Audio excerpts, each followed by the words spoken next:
meus queridos, nesse momento de paz, para estarmos juntos em oração, em leitura, em oração. Vamos pegar o nosso copo com água para que possa ser fluidificado no final. E vamos estar também pensando nos nossos amados que necessitam da oração, da paz, da cura. E que Deus esteja conosco durante este momento que é tão rico para nós, de esclarecimento, de oração, de pedidos, de clamores. Estamos lendo o livro dos Médiuns, vamos continuar a leitura hoje, do capítulo 4, dos sistemas. Hoje iremos ler o sistema pessimista, diabólico ou demoníaco. Entretanto, aqui numa outra ordem de ideias, comprovada a intervenção de uma inteligência estranha, tratava-se de saber de que natureza era essa inteligência. Sem dúvida que o medo mais simples consistia em lhes perguntar isso. Algumas pessoas, contudo, entenderam que esse processo não oferecia garantias bastante e assentaram de ver em todas as manifestações unicamente uma obra diabólica. Segundo essas pessoas, só o diabo ou os demônios podem comunicar-se. Conquanto fraco eco encontre hoje em sistema, é inegável que gozou, por algum tempo, de certo crédito, devido mesmo ao caráter dos que tentaram fazer que ele prevalecesse. Faremos, entretanto, notar que os partidários do sistema demoníaco não devem ser classificados entre os adversários do espiritismo. Ao contrário, sejam demônios ou anjos, os seres que se comunicam são sempre seres incorpóreos.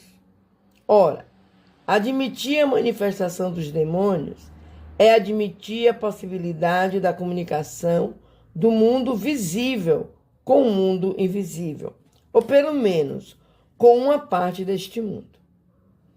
Compreende-se que a crença na comunicação exclusiva dos demônios, por muito irracional que seja, não houvessem parecido impossível, quando se consideravam os espíritos como seres criados fora da humanidade.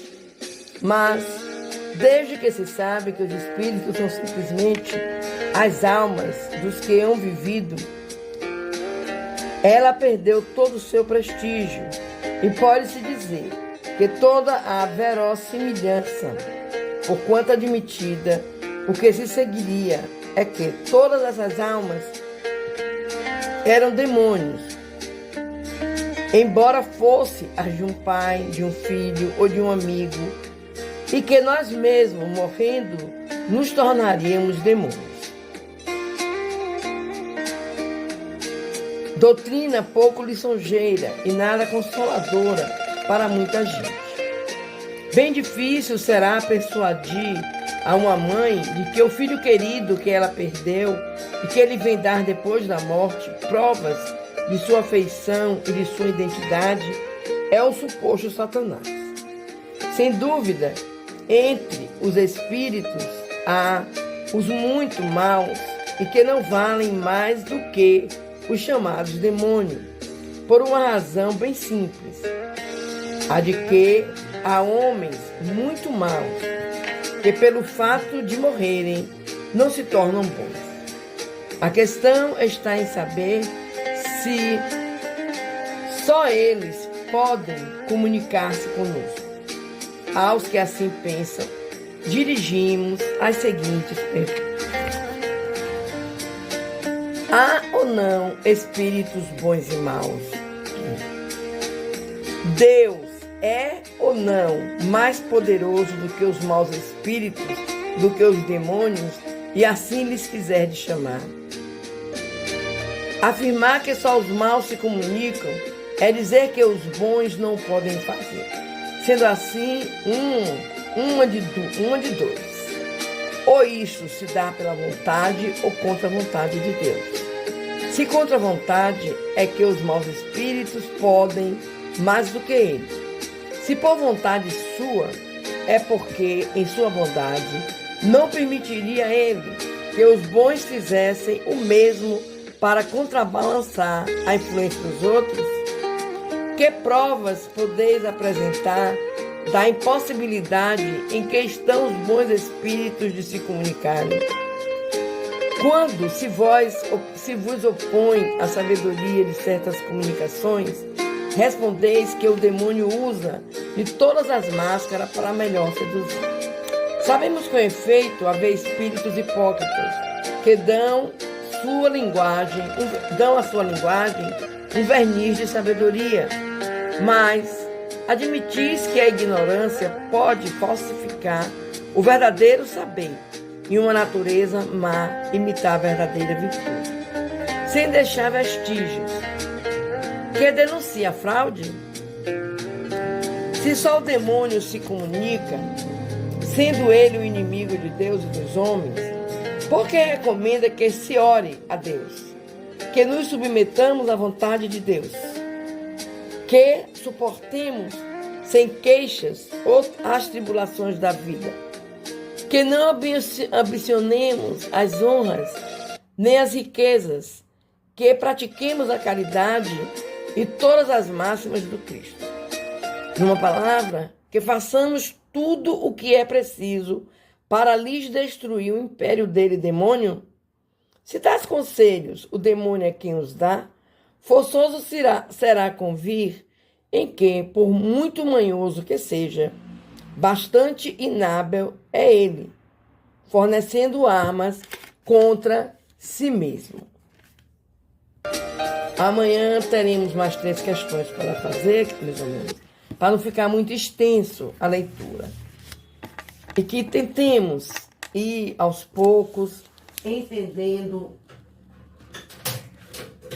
aprendendo e vendo as divergências, vendo como que os espíritos ruins, como podemos chamar demônios, satanás, como vocês queiram, são capazes de serem tão embusteiros, tão mentirosos, que se querem passar por bonzinhos. Então, que nós possamos estar sempre lendo, entendendo, procurando saber o porquê de muitas coisas. Vocês me desculpem, eu estou com o sinal da internet um pouco ruim e a música vai parando, infelizmente, viu?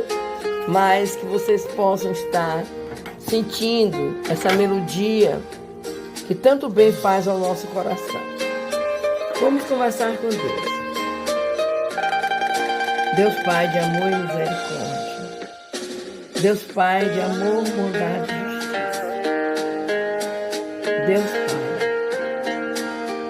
coloca as tuas dadivosas mãos sobre todos os teus filhos. Cobre toda a humanidade com teu abraço, com a tua luz. Derrama tuas bênçãos. Tende misericórdia, Pai, dos nossos irmãos que sofrem dos males físicos e espirituais. Muitas vezes tentando, Senhor, encontrar um caminho, uma luz, uma verdade. Nós te louvamos, Pai de misericórdia. Tende misericórdia. Principalmente, Pai, daqueles irmãos que andam perdidos e nem se encontram. Pois muitas vezes, Pai, eles têm medo até desse encontro pessoal, eles com eles. Mas nós confiamos em Ti, querido, e sabemos que estás sempre presente. Que as famílias encontrem, Pai, no amor de nossa Mãe Maria, aquilo que se faz necessário para a vida. Tende misericórdia, Pai, dos lares, que em cada lar seja encontrado o amor, a união, a compreensão, e que desses lares nós possamos encontrar irmãos cheios de paz, cheios de misericórdia. O mundo precisa muito disso, Pai. E nós sabemos que é no lar que se começa as explicações sobre a divindade. Que cada lar tenha essa condição e que Mãe Maria possa estar aí ajudando cada lar. Tende misericórdia dos nossos irmãos que usam vícios, que é um mal terrível da humanidade. É um mal, Senhor, que muitos lares, muitos pais sofrem porque não conseguem buscar aquilo que se faz necessário para que a família chegue ao ponto de restaurar um ente querido que entra no mundo dos vícios. Te pedimos, Pai, tende misericórdia. Abençoa cada lar, cada pai que sofre com esse problema e que cada um possa conseguir enxergar a luz divina que é Jesus.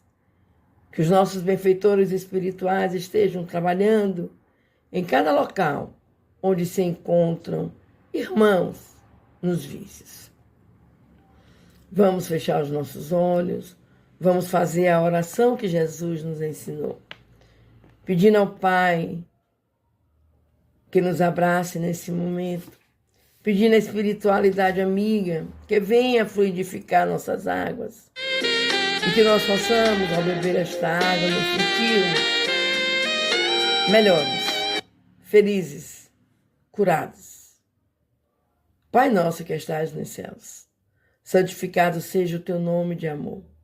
Venha a nós o teu reino, seja feita a tua vontade, assim na terra como nos céus. O pão nosso de cada dia nos dai hoje. Perdoa, Pai querido, as nossas ofensas, assim como nós perdoamos a quem nos tenha ofendido. Não nos deixeis, Pai amado, cair em novas perturbações, mas livrai-nos de todo mal, de toda ignorância, de toda maldade, de todo orgulho, todo egoísmo, pois cremos em Ti e sabemos que só Tu tens o poder, a honra, a glória por toda a eternidade. Que assim seja e que assim se faça, em nome de Jesus Cristo, para todo sempre. Amém.